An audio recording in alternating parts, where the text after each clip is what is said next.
Well, welcome everyone today to the Harbour Management Advisory Committee, 8th of July, 20. Welcome everybody, including members of the public that join. And today will be webcasting via Microsoft Teams. Just run through basic housekeeping. We're not expecting a fire drill today. If a fire drill does sound, we'll go over there out to the car park. Might be a slight delay between agenda items. The agenda pack papers is available via my council's site was sent out to members. When you're invited to speak, could you clearly state who you are for the benefit of anyone who's listening to the meeting so that they can identify who is speaking? Advise those present that this meeting is good. Finally, as agendas are now viewed electronically, I kindly request that members and officers refer to page numbers from the published agenda pack to assist all presenting in findings the appropriate information. So we're going to start off. So, Josh, do we have gentlemen any apologies? Thank you, Chair. I have apologies from Co-op member Richard Parsons and Councillor Marcus Kravis, and I believe also Councillor Claire Sully, who's currently not here as well. Thank you for that. Right, minutes from the previous meeting. Hopefully you've all had time to read and digest those. Are you all happy that I signed those as a true and fair view of the previous meeting? Yeah, okay. Thank you for that. Right. Just sign those. Great, thank you. Declarations of interest, other than what's already stated, obviously on members' interests on council website, does anybody have any other interest they wish to declare at this moment? No? Great. Josh, do we have any public questions for agenda item 4? Thank you, Chair. No, there's no public questions today. Thank you. Right. Okay, thanks. The next item on the agenda is Bridgewater Docks update. Unfortunately, just before 12 o'clock, Richard Brown contacted the council, and unfortunately, he cannot make it today. So we'll bump that to the next meeting we have. I think is in October, I believe. So we'll get Richard Brown to come and give us an update on Bridgewater Docks then. Lee. Thank you, Chair. I'm just conscious that it's a moving situation in relation to the docks and the plans that they do. And there are a number of things that it may be worth considering asking for Richard to provide some sort of a short written update that can be circulated between meetings. With the view to then having a more formal update at our next meeting. Our schedule of meetings don't allow for, or there are lumps of time between them, and I think particularly with the proximity that the docks project is to one of our main bodies of water and responsibility, it would be helpful to have a written update if that was possible. Thank you. That's a good idea, Lee. I will speak to Richard and I'm going to do that before the next meeting. Thank you for that suggestion, Lee. Right, we'll move on to agenda item 6, which is the Port Harbour Statement of Accounts. This will be the annual report, which will go to the executive. So what I'm going to do is Dave's going to introduce it and go through the accounts as is. Thank you. Thanks, Chairman. I've done a PowerPoint presentation just so it's probably a bit easier to go through than just talking through the report. We've also got Janet Pascoe here today, who's our service finance business partner, who will be able to answer any tricky questions, not say tricky questions, or any questions from an accountancy point of view that I may not be able to answer. Join the meeting. Yeah, I'm in there. So I'll just share my presentation now. So this report, which was on the agenda, I assume everyone sort of read through and had a look at the report, goes through the statement of accounts for the harbours and the ports for 24-25.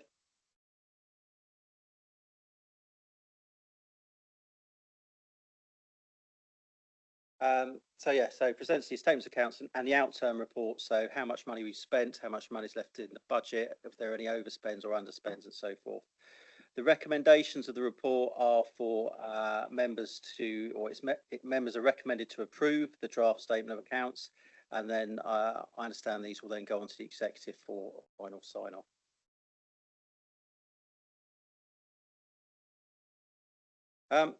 To start with, I've put in place here the tables that are in the report. This goes through the or Minehead and Watch It. So from here, you will see that we have got the various costs broken down into broad areas. This is how the finance team do the accounts for all departments. You will see from that table, this is for Minehead and Watch It, that the first table, the revised budget, the total expenditure budget for the Minehead and Watch It is £55,100. You will see from the actuals column, that is what we have actually spent, and the variance column is either an overspend or an underspend, or if we were really good, we would have be dot on, and that would be zero. So if I go through each all this in a little bit more detail, if you look at premises costs, we had a budget at the beginning of the year of 49,900. Last year, we only spent 11,314 of that. I will go through the reasons for the underspends and overspends in the next slide. Transport, again, we had a budget of 2,700 and we spent £514. And supplies and services, so things to do with maintenance and other bits and pieces. We had a budget of 2,500 and we spent 22,874, so an overspend of £20,000. Overall, the expenditure, we were £20,000 underspent, if you look at the variance on the final column. And in terms of income, we were budgeted to take £27,100. We actually took 24,423, so we were very slightly under our income target. Overall, taking into account the expenditure and income, if you look at the very last cell on that table at the bottom right hand corner, you will see that we were 17,721 underspent last year in terms of the Minehead and Watch It. I go to the next slide. So as I obviously went through the table, but the combined Harbour outturn position for Minehead and Watch It shows a budget underspend variance of £17,721 against a revised budget of £28,000. The revised budget obviously takes into account income and expenditure. So the income, I'm probably not explaining this in an accountancy type manner, but the income obviously offsets the expenditure budget. So the total budget taking into account expenditure and income is 28,000. So we were underspent on that budget. The key variances, the reason we were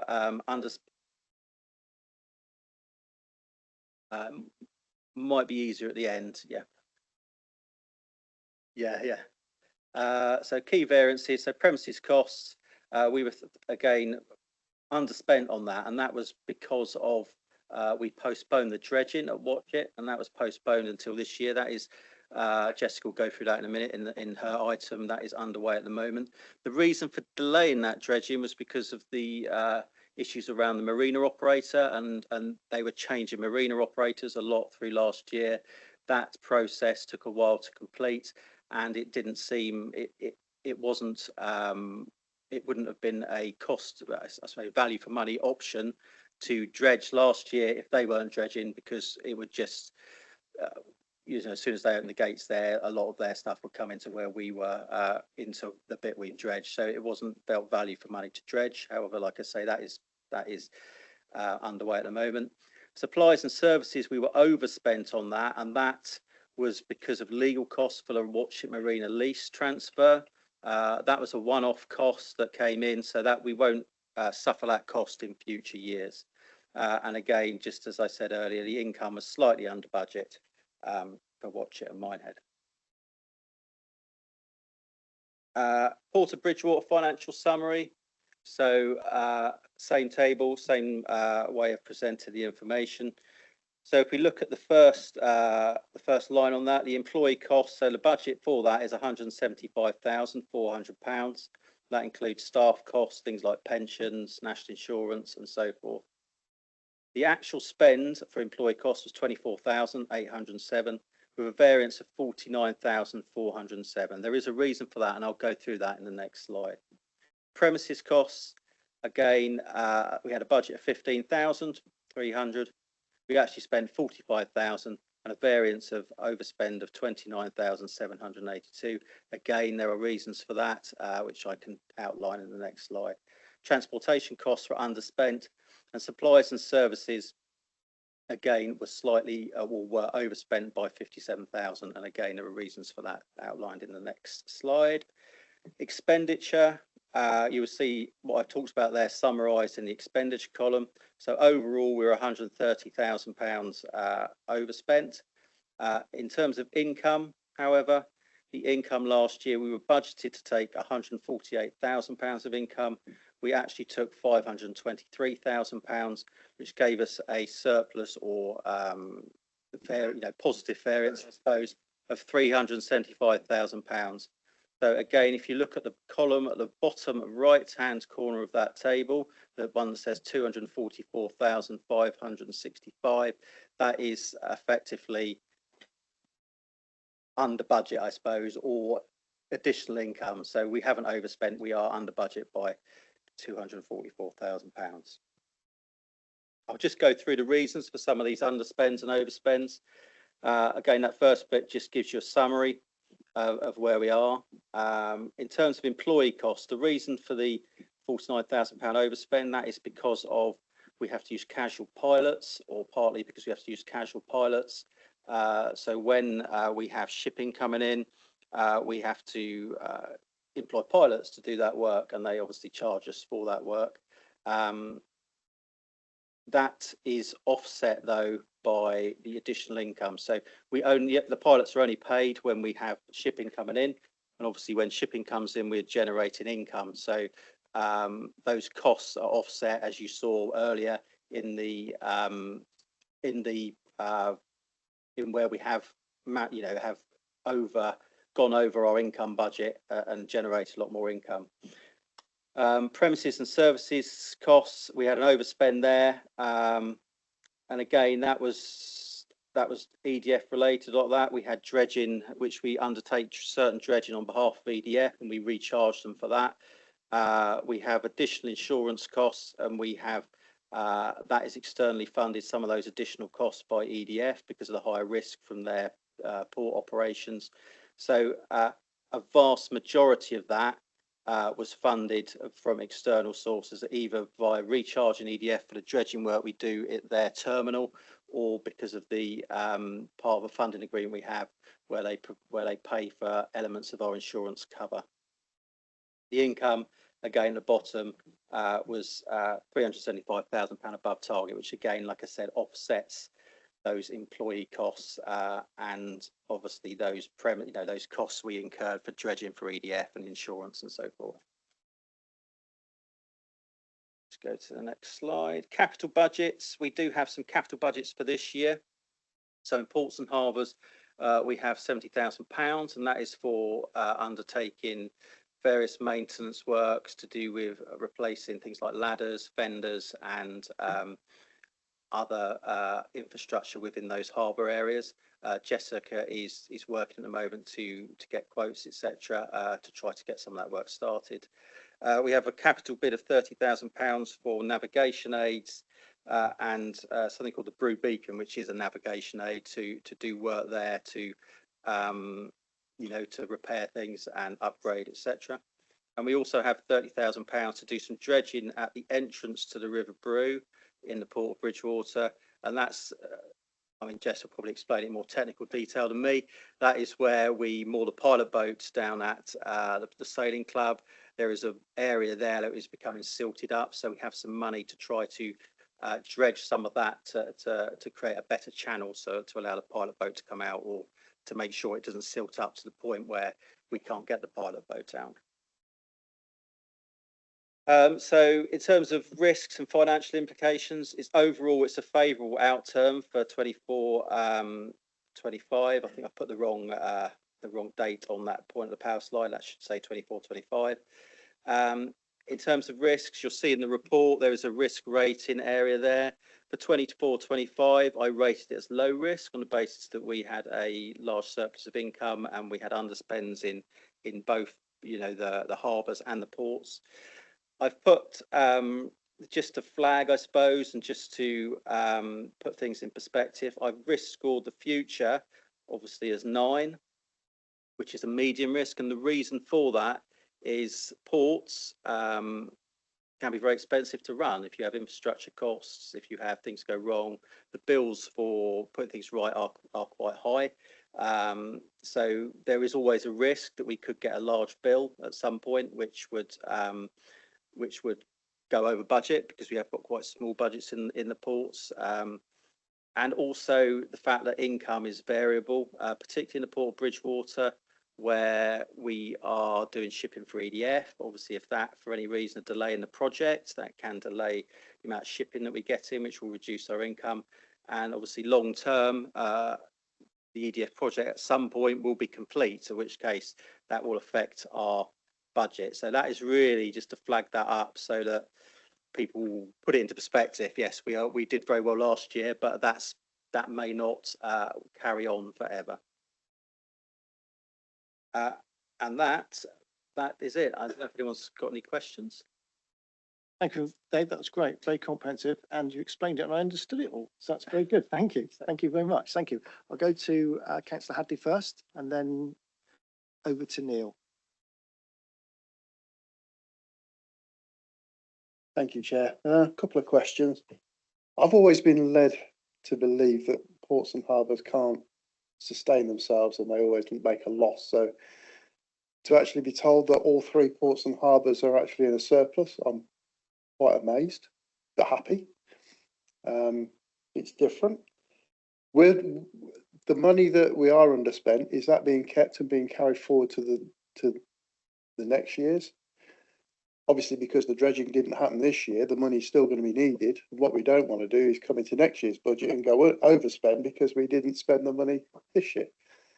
So I would expect the budget for next year to be the same, plus what we didn't spend this year. My understanding is that it's slightly different for Port Bridgewater because we have a funding agreement with EDF, so certain money is held in an account. But if we take Watchet and Minehead, any underspends will go into the back into the, I suppose, the council's general fund, I suppose. Yeah. There is money this year for the dredging, so there will be what money we didn't spend last year won't be added on to our budget, but the money is available to do the dredging. And I suppose, and that is similar for Port Bridgewater. So chunks of that money from Port Bridgewater will go back into the general fund, except the capital side of things, where there's been capital payments which we hold in an account for the maintenance we might need to do. And I mean, Janet might be able to add to this, but I suspect the reason, I mean, as you've said, the ports have historically not necessarily made any money. They have been funded, I suppose, and supplemented by the council. So if you were to do this every year, we could say, well, this year we've made a lot of money. We could put that in there.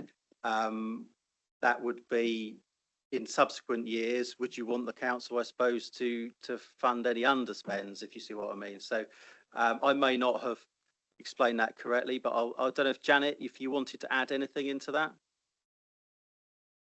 Hi, yeah, Janet Pascoe from Finance Business Partner for this service. Thanks, Dave.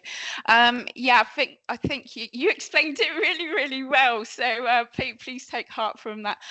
Just to explain, on the harbour budgets, it does actually cost the authority money to actually run it. It's just so the expenditure on it is more than what the income is. It was just that we happened to be underspent last year, and as Dave's quite rightly said, yes, the net cost, it was still net cost to the authority of £10,000 instead of £28,000. So you know, that underspend has helped, and Dave did quite rightly explain there was unusual situation there and that the dredging didn't happen, but that was partially offset by the fact that we needed legal support with regard to the marina lease, but it is still a net cost to authority. However, Dave is quite right. Having been aware of the port budgets for a number of years, last year is sort of unprecedented with regard to the fact that additional income was actually generated for that service. They normally are a service that can be challenged financially because it's such a demand-led service. David's quite right, though the surplus did go back into general fund balances, but again, this is all positive news given the economic climate the authority faces itself with, and it is just worth reiterating, you know, Dave has pointed out that we have got a sizable capital budget for the service this year. I realise in the grand scheme of Somerset Council it might not be a big capital budget, but it is additional expenditure this year. So, you know, any surpluses help general fund balances and are taken into account with regard to the wider economic picture for Somerset Council. Thank you. Thank you for that, Janet. I'll just bring Andrew back in again. Yeah, that raised a few more questions actually, because there's obviously expenditures there that are not in the accounts. As far as Watch It and Minehead are concerned, I notice there's no staff costs been budgeted in there at all. I'm assuming that those staff costs are covered by the staff costs at Bridgewater. Yeah, it just makes it look like. Sorry. Hello. Janet, do you want to come back? Yeah. Thank you. Yeah, so you're right. For the harbour budgets, it's not showing employee costs. At this current point in time, they are shown instead on the port budget. So what we are looking this year, the budgets that we've got for the harbours are legacy authority ones. So we are doing some work in the current financial year to refine the way that the budgets are actually presented. Rest assured, we do have staff operating these services. It's just we want to tidy up really in the current year where the budgets are actually presented for it all. Right, so you're saying going forward then, like say Craig, who does Minehead and Watch It, so will his costs then be put for 25-26, the budget into the harbours, not the port's budget? Yeah, I think this year we want to look at tied in all of those particular budgets, and that's one consideration that we need to take into account. But yes, that would be part of it all. Thank you. Yeah, the final thing I was going to say was obviously if Minehead and Watch It Harbour accounts look so rosy, and the underspend is now going to be swallowed back up into the general fund of the council. Both harbours at Minehead and Watch It have still got things that they want doing, specifically in Minehead Anchorage. They're not Anchorage, the chains for putting down for the boats. I mean, we could have spent that money on other things. That's what I'm saying, rather than have to hand it back to the general budget.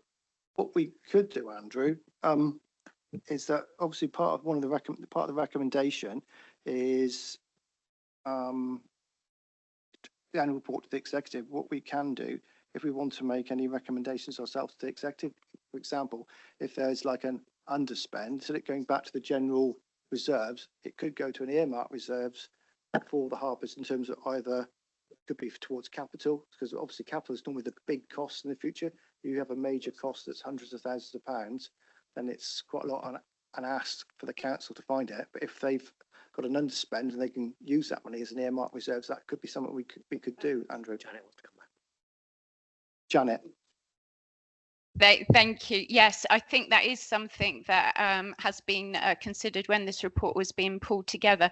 I think what would be so we're presenting it in a coherent planned way would be for there to be an asset an asset management plan drawing up with regard to all of these works so that they could be prioritised. And then what we can do is have a planned budget going forward that represents the needs and the priorities of the works that actually need to be done at both the port and the harbour. As we can see, the port has got capital budgets in place for this year. However, I think it is something that we need a detailed planned asset management plan. So then we've got an informed way of dealing with this in the future.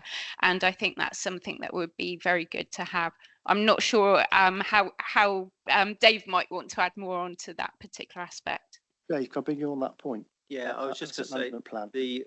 in terms of the 2 points. The first, in terms of the underspends, I think I just put the capital slide back up. So although that money might have been handed back or has been handed back to general fund, we have secured £70,000 of capital funding, which would far outweigh the underspend that we've had to do works in the harbours on various aspects that things to do with vendors and safety ladders and so forth. So whilst we've handed the dredging money back for last year, we have probably had more come back in terms of capital funding. In terms of an asset management plan, that is something which we started a little bit last year, didn't we? We had a plan in place for some of the assets, and that's been used to do things like the buoy maintenance and the work that Jess is doing in looking at getting fenders replaced and ladders replaced and so forth. And the next item, the port strategy, one of the recommendations and one of the actions out of that is to do a bit more work on asset identification to start, because obviously there's a lot of assets and we just need to know what is included in the port, and from that then we can put together a bit more of a comprehensive asset management plan. Hopefully that will again help with us with putting in capital bids for capital funding and so forth. So that's something that's included in that in the strategy, which we'll talk about in the next item. Sorry, Jess, do you want to come in? Yeah, I just wanted to add into what Dave said is when we started becoming a unitary, we sat down and looked at what we could as we progressed into becoming a unitary. So we do have a plan in relation to what the priorities are. We are looking to work towards the Port Marine Safety Code. There is quite a lot in there, and I would say to people is go and have a look at it, particularly duty holders, and find out, because we do have certain priorities that have to be taken up with that. But equally as well, we do have a plan in place already. We've just got to expand it and refine it so that we get certain matters in hand, which is in the process. Some of these things take a long time, is all I can say. It does take time to get quotes. It gets time, particularly because of the environment in which people are having to operate. It is not quite as simple as just going to get out a quote and getting the work done. So although it may seem as if not much is happening in the background, I would stress to the wider community is that things are in hand, things are happening, and we are very keenly aware, particularly on the operational front, of what is required. People have forgotten is that all these harbours were being operated by separate authorities. And let's get this correct. The council is the council. The council, when it's in relation to ports and harbours, is as in its capacity as a statutory harbour authority. There are different legal frameworks and things that have to come into play. So it is not just the council when you're speaking about ports and harbours. And I raise that simply because it's very easy for people to take the council to task, but there may be other frameworks which it has to operate under for the running of harbours and ports. So I just wanted to put that on record so that people can just take a pause and realise that everybody is trying to make these things happen, but people have got to understand it before you can actually make sensible kind of forward steps in these matters. Thank you for that, Jess. We'll go to Neil, had a question. Councillor Hadley has asked the question that I had, so thanks. We'll go to Stuart then. Thank you. Thanks, Chair. Dave, I have some questions. What's in the premises costs, please? How's that made up?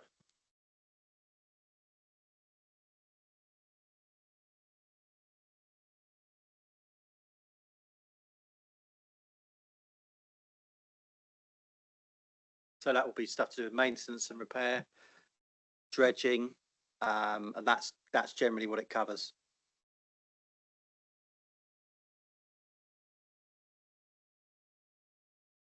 No, I mean, there will be, there's like a small general maintenance budget. So if, for example, the little harbour office down there, the door fell off, then there's a sort of budget for sort of minor maintenance and stuff like that. So we would cover things like that. But I mean, if you're talking, if there was a major, significant repair that was needed, then that's probably something that would have to come out of either a capital bid or some sort of, if it was emergency, some sort of emergency funding. I'm just looking here at the premises cost is £45,000. That's why I want to know what's made up of. So the £49,000, £30,000 of that is for dredging. Dredging. So 30,000, yeah, sorry, £30,000 is for the dredging budget, and that covers the dredging at Watchet. And also there is a little bit of dredging. I say dredging, it's moving sort of, shingle clearance at Minehead. So the big chunk of that is dredging. And then obviously there's some sort of minor maintenance budgets in there and things like premises insurance and stuff like that. And electricity and, all the utilities and stuff. Sorry. Transport will be things to do with, Craig's van, so the insurance on that, any servicing, fuel and so forth. The boats at in Port of Bridgewater, there is a small budget for the boats. So if you go to Port of Bridgewater, there's a transport. Let me just have a look at the figures. There's a small transport cost, and that is what we would fund things to do with the boat out of. So to be honest with you, sometimes, depending on what repairs we have, the £8,900 may not be enough. It may be that we then, we might via some money out of another budget to cover that. But that will cover things like the pilot boat fuel, any works that Jess needs to get done on it for, Port Marine Safety Code compliance or compliance with the coding regulations.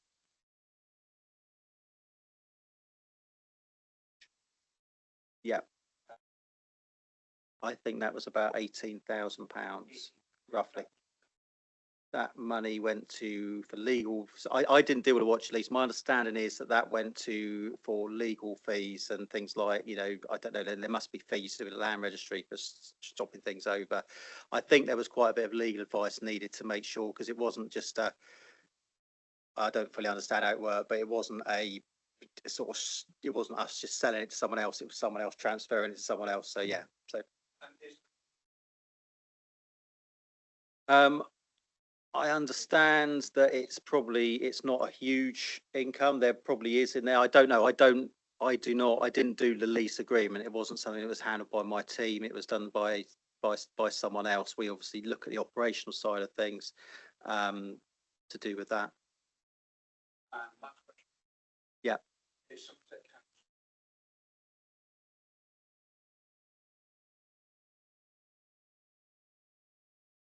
Do you want to come in? Jessica will be able to answer that if she says.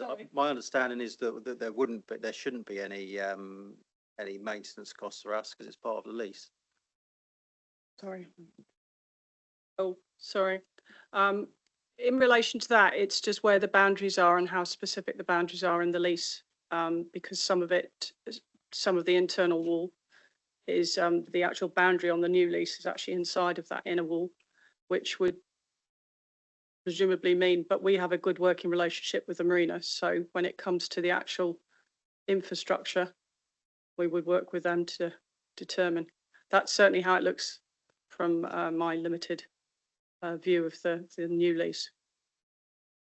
My understanding was that it should, everything should be covered by the lease within that area. And that, like I say, I wasn't involved in the lease transfer, but that was my understanding, is that maintenance within that area would be covered by whoever is in control of the lease. That's it, Stuart, is it? Right. I've got Nick, and then I've got Rosemary. Rosemary Woods, Vice Chairman. Yeah. Sorry. Yeah. I was wondering what car parking this car parking situation at Watchet is that covered by county, or has somebody else got the lease on that? Do you mean the sort of general car parking in the? Yeah, I mean, there's an amount of car parking around the harbour. I wondered what happens to the money for that. General car parking at the moment goes into the car parks budget. It wouldn't come into the port because the car park is managed, or the public car park is managed by the car parks people. They would obviously come out of their budget for resurfacing. They'd have enforcement officers, which they would have to pay for to manage that car park. What about the car parking actually on the marina? There is car parking on the marina? Talking about within No, if you look at Watchet, there's car parking on the north side of the marina, not the town side, the outside, where we've had the wall come down at one point. That's within the lease area. They've put that's part of it, part of the lease that the marina holds. It's for berth holders, and it allows and frees up the general car parking on the outside of the marina lease area, that where there used to be 35 spaces that were then given back to the council, so that there is income, but it still sits within harbour land. So it is something that I think will be something that will gradually get teased out, because there have been a lot of departments and ways that different councils have run their estates and assets. So in relation to the actual parking that you're highlighted, that's within the marina land lease, and they're using it for their berth holders, which is perfectly acceptable. Okay. Nick? Mine's very quickly on the variance. With such a huge variance due to the dredging and potentially the EDF, is there any long-term planning that we can use to forward predict this going future, or is it all very much ad hoc? This in terms of budget wise? Yeah. I think Jess has got or will have a delivery plan with EDF, which I don't know will change from time to time. But they do provide us with a sort of an estimated type of delivery as to what they think they're going to deliver, and that's all we can base the income from EDF on.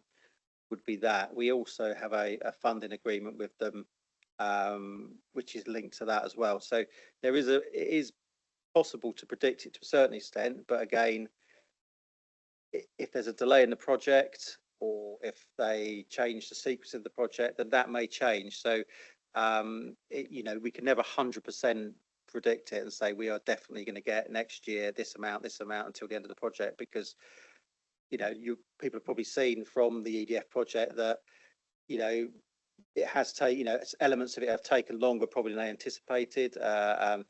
Bits of the development have taken place at different times. So so it's difficult for us to accurately predict every year what we're going to get, and that's why I've risk rated it as a medium in the report, because it's if it was something where you knew, well, every year we're going to roughly get this amount, and it's there's some areas of the council where you can probably do that more easy, because historically we've had this number of people using the service, and there's nothing's changed, so it's likely we're going to have this number of people using the service. Here it's like Jess said earlier, ports can be quite unpredictable, so we can estimate as best we can, but we can't do it with 100% certainty. I don't know if Jess. I think Jess wants to come in and add a bit more context. I was just going to add in is just to give some context. When we first started this with Sedgemoor, when Sedgemoor were the Statutory Harbour Authority for the Port of Bridgewater, it was all going to start the year after we had negotiated the contract, and they had given us an estimation of the number of barges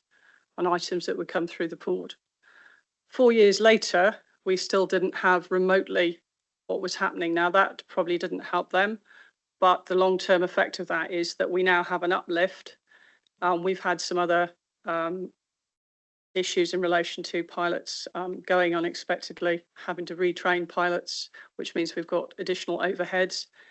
and we have had the uplift, but that can very quickly change if, say, their project, I believe, is currently a couple of years at least behind where it should be, because of the nature of what you're dealing with. If the wind's too much, they can't use their cranes. If the weather's too rubbish or we get a lot of fog in one year, they're not going to get what they need to come in because it won't be safe to bring it in. So you can get an indicator of what the income's like to be, but it's never absolute, because the nature of, you know, we have a navigational mark at the moment that's gradually creeping to the edge of the land again, because it's being eroded away by the current weather conditions. So that would be something you can look at and say, we might need it, but you can't predict it in a meaningful way, which therefore means that you've always really, with ports and harbours, you have to a degree not look at it as surplus, but look at it more as a reserve for the unexpected. We're in a dynamic environment. It changes. And given the fact that we've got, I could say, more extreme weather conditions, the chances are, with the low level land that we've got, the type of topography that's there, there's a good chance that we may have to actually look at doing other things to improve that coastal protection so that we actually still have a port and harbours to deal with it. So I would never ever say that. It's always very nice to look as if we've got a surplus, but really it's just a reserve for the rainy day. Nick, do we come in? Yeah, I fully understand that. Is on that basis then, is it possible, have you looked at stripping out of all of those from your accounts this year, just to try and understand what a baseline set of accounts are, so that we can understand if we are improving the financial position out with all of these, you know? I think I mean, Janet might be able to come in on this as well. What we haven't done is we haven't adjusted our income target in the port budget. So what can happen in certain, you know, if this had been, say, another department where it was more certain that we were going to continue to get this level of income, then it's likely that that income target would have gone up to match what the income we got last year. They haven't done that because they know that it's unpredictable, and two, at some point in the next, well, whenever EDF finish in the next 2, 3, 4 years, that income will disappear. So that's why we haven't revised the income target up. So what you're seeing is yeah, a sort of true picture of what extra we're getting, or we would anticipate to get. So if you look, the income figure was 148,000 for the port for this year, which has been like that for quite a while. This is obviously over and above that, but we haven't then this year gone and said, okay, we haven't put the income target up. So you are sort of getting that true picture, because this is showing that income is, you know, is a lot over what we would expect to have got before the EDF project got to this stage. And I don't know if Janet wants to add anything from a sort of more accountancy technical point of view. Janet. Yeah, thank you very much. Yeah, I think Dave's explained it in as much as we've got very much a snapshot picture of one particular year. I've quickly, because I've got access to it, I went back into 23, 24, and I'm just looking at the port, and overall just looking at the variance, and we were almost bang on budget. It was within budget. It was just under by around about £1,000. So just like we can see the swing just between like 23, 24 and 24, 25. And as Jessica has explained as well, we're very much subject to partially demand and the climate, the weather conditions that we're actually being presented with. Certainly, I'm aware from Legacy Authority days, this service was always a cost and so on. And we've had other unfortunate things, for example, when we had COVID, that paid to a lot of things happening. So the project is behind. So in a fortunate way, hopefully the current trend of an uplift will certainly be there for this year. However, as said, it's very much subject to demand, which is out of our control. That's down to HPC as to how they actually develop it. And the other thing that I just want to add in on this is we are very reliant on HPC for our income.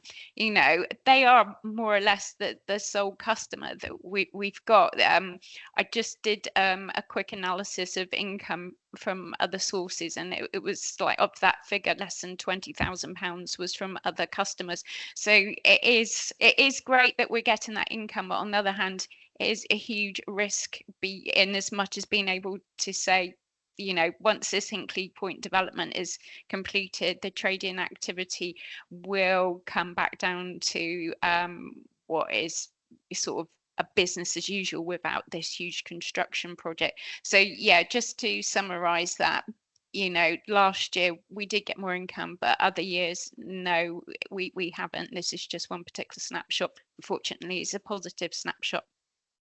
Thank you for that, Janet. I'll just bring Jessica in. I was just going to add is that we have to put out port accounts. We have to make a statement to HMRC anyway. So there's always income and expenditure that's out in the public domain. I think over the last couple of years, 23, 24, 24 to 25, we're going in the right direction, not through any massive change in what we're doing, but it's just simply because there's been an uplift in the income that's come in through the HPC thing. But some of the reason that, you know, we have the management committee, etc., is so that we can look forward for how we can generate income. So we're all ready trying to make those steps to make sure that we don't suddenly fall off the edge of a cliff, because the you know, it's a false economy to think that we can't spend money to maintain it. We have to maintain harbours and ports. That means there has got to be expenditure, but equally as well, to make it cost effective, we have to find forms of bringing in income. So we, you know, it is about getting a wider outlook on how we can utilise the assets we have at our disposal, i.e. harbours and ports, to bring income in so that we are managing to make that golden neutral zero as best we can. It's ever an aspiration, but it doesn't necessarily always happen. Thank you, Jess. I'll bring Lee in and then Rosemary. Chair, thank you. I think this whole point that we're covering lots of aspects there, and I think there's things we need to be ticking off as we go down through. The first thing I would like to say is that it's nice to see a budget. If you remember where we were this time last year, well, when we first came together, we weren't even sure where we were and what we are. So I'd like to commend officers for that on behalf of the committee, Chair. I think the fact that we have a budget now that we can start looking at, I think the fact that we've become a unitary and it's one asset in effect now going forward. And I think as just as indicated, we need to be looking at other bits and building onto this budget. And I know the colleagues across the table made the point, and I think something we need to be looking at, and one would suggest, this is a recommendation maybe to look at for the next meeting, would be some sort of asset plan, which also includes potential capital expenditures and project expectations. One of the things that this council likes to see is and I've noticed over the years, is the further we can warn people about something coming, the better it is to plan for it. And I would suggest that we need to be looking at this with worst case scenario as best as we can, because it's better to come back with a smaller claim than it is to know what it is. I also acknowledge and thank Mr. Coles for his risk analysis. I think it's important that the point is made, and I think that also includes the make hay while the sun shines, and the fact that to bring, as we're the Harbour Committee, the ebb and flow of things as it is something we need to be considering. So one would suggest also that in our recommendations we highlight the risk that has been put against this, purely and simply because if we start looking at the past couple of years when we brought the budgets together and we suddenly think we're going to have the best part of £500,000 on an annual basis coming in that we can play with, that isn't real. So let's be clear about that. Having said that, the time that is taken for the EDF project to move forward in any considerable way is also, and the longer it takes, the more fine things we can make out of it, which is a good point.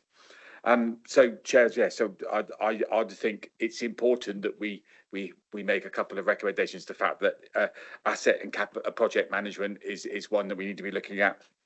The fact that let's make council aware that the depositive funds that we have aren't going to be there forever.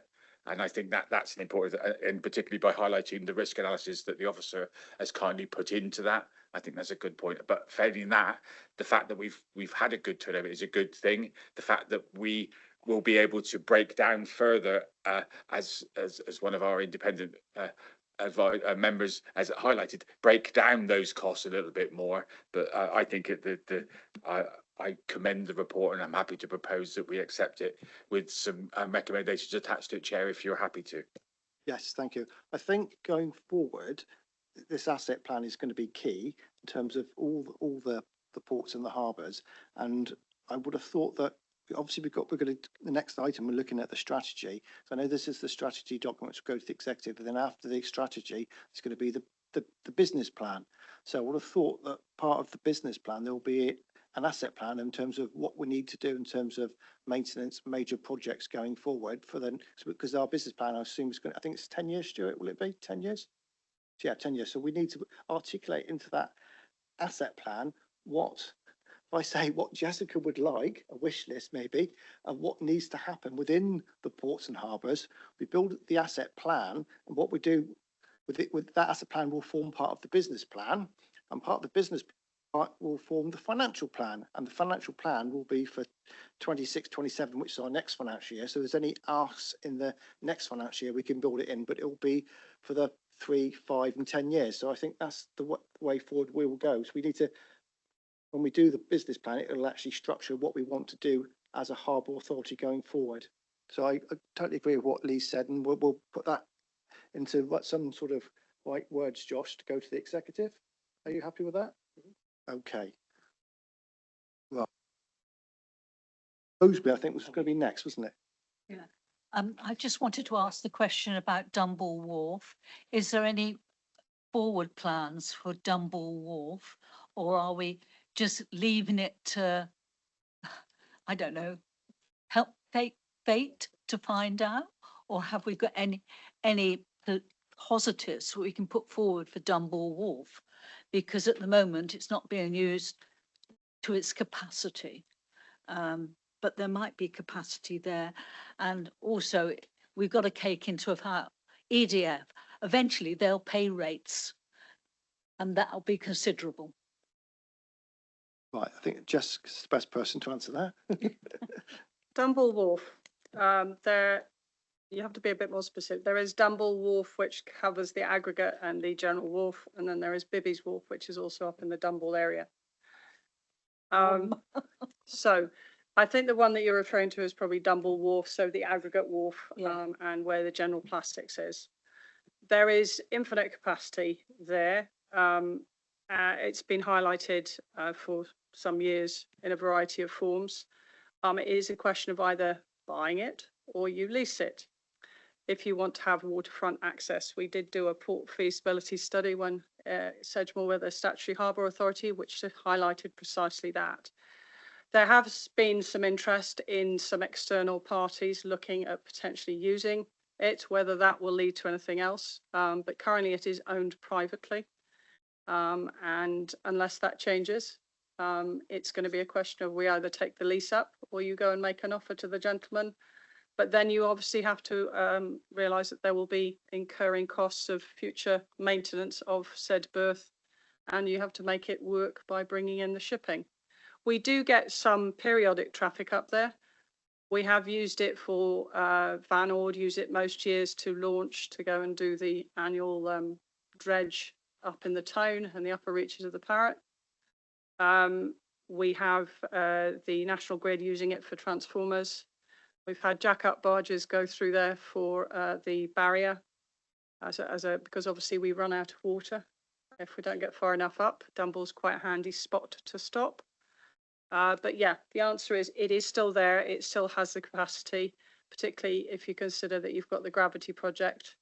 And you could look at that in a more long-term process of potentially looking at it as a means of ensuring that the council has a foot in the door and say that a certain amount has to come through by river.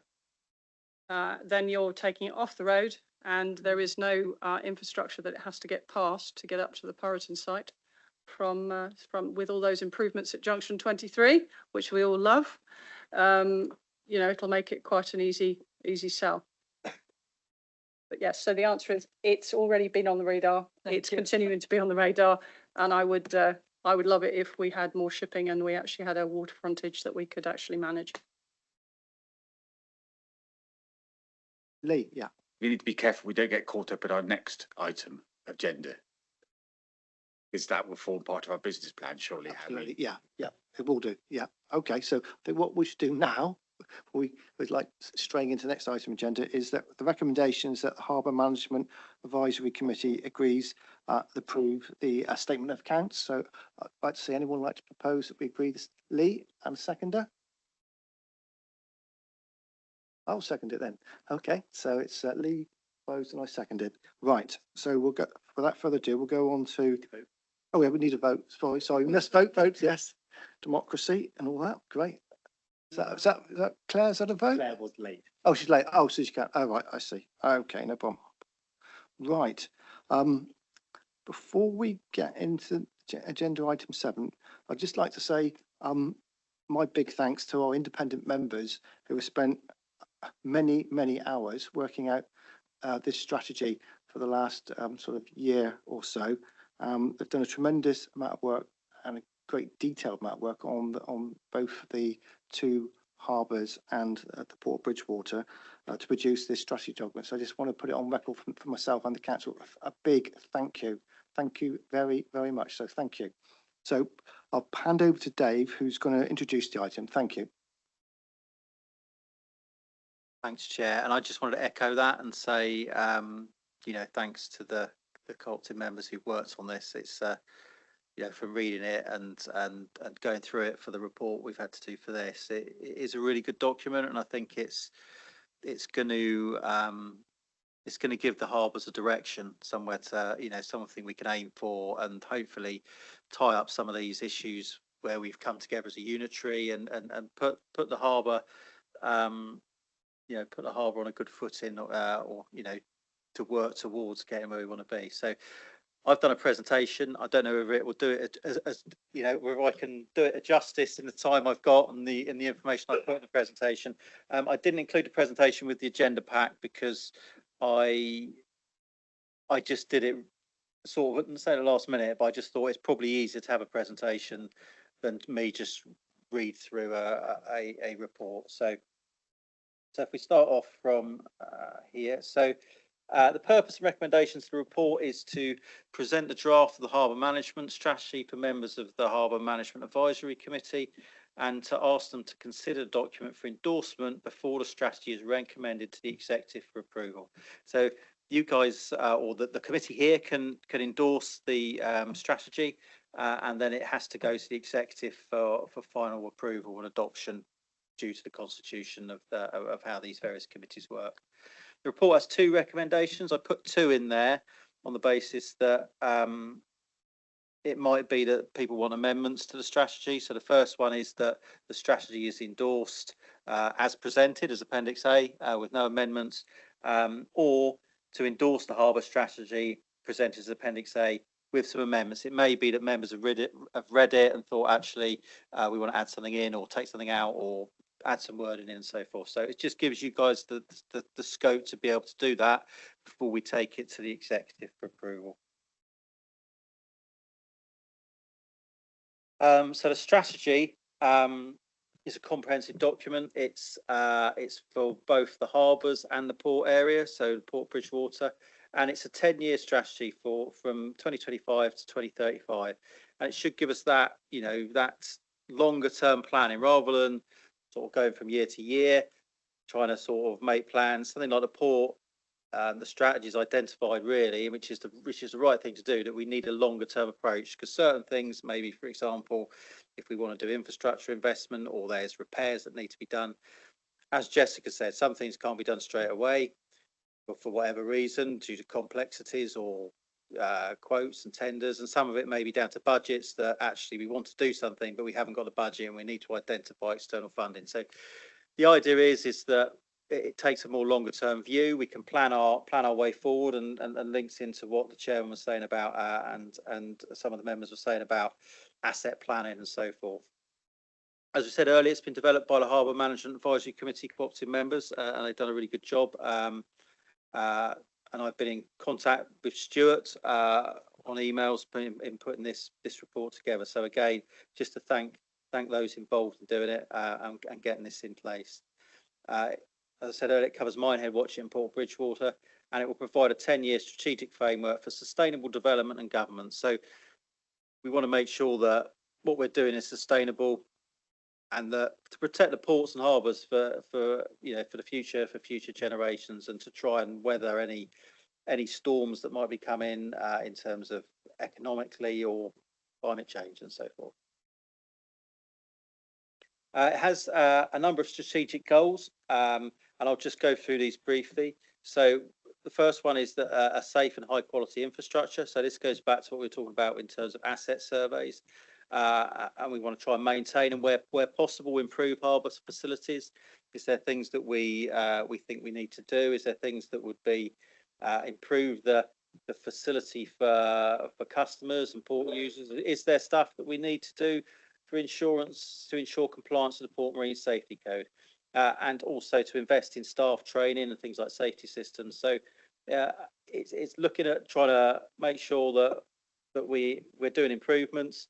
We're providing high quality facilities where we can, and that those facilities are safe and legally compliant. Stakeholder and community engagement. The harbours and the ports are community assets. They're used by lots of members of the community, and they're really good assets. I mean, things like Minehead Harbour, there's lots of stuff for people to do there. There's leisure activities, but there's also businesses there. And one of the strategy's goals is to try and enhance and strengthen relationship with users and stakeholders, because actually that's what the harbours and ports, there is obviously a what do you call it, a sort of legislative stuff that we have to do there. We are, we've got to comply with Port Marine Safety Code and so forth, but they are community assets. And so part of this strategy is to try and build those relationships with people, improve communication, and try and also develop collaboration across services, because again, the harbours are, there's elements that we may need to get, for example, economic development involved in terms of if we want to try and increase business and revenue and so forth. And there's areas where we might need to get highways involved in if there are highways issues, or the planning team or the conservation team. So it's trying to build those relationships internally, but also externally. Are there any external partners? Things like, are there any government bodies and so forth that can provide us with funding or advice and guidance and so forth? We want to promote it for tourism. These are tourist areas that Minehead and Watchet particularly, and also Burnham. You've got, the sailing clubs and stuff like that at Burnham and so forth. So they're good assets, and they should be seen as hubs to try and pull people in to make them areas where people want to come, where people want to come and visit Somerset, want to come and use the businesses there and so forth. We try to support marine related businesses and innovation, and develop master plans for each harbour, which is going back to again what we talked about in terms of asset management, business plans and so forth. And if you look at the various parts of the strategy, there's elements in there for pulling together a business plan, pulling together asset management plans, pulling together master plans. So we're trying to take this strategic view and a strategic approach to running these assets. Financial sustainability. I mean, I think that links quite nicely into what we were talking about earlier. Take Port Bridgewater, for example. The work that we're doing with EDF won't last forever. So what can we do to look at that and say, what can we do in 3, 4, 5 years time, whenever it is, when that that work that we're doing for those guys comes to an end. Is there anything we can do now? We've got a bit of time to lead into it. Is there anything we can do now to try and replace that with something else when it happens? Exploring external funding and funding opportunities. There's various government funding out there, and I know Jessica and Craig have been involved in looking at some of those funding streams to see if there's anything we can do to get some external funding for some issues at some of the harbour areas.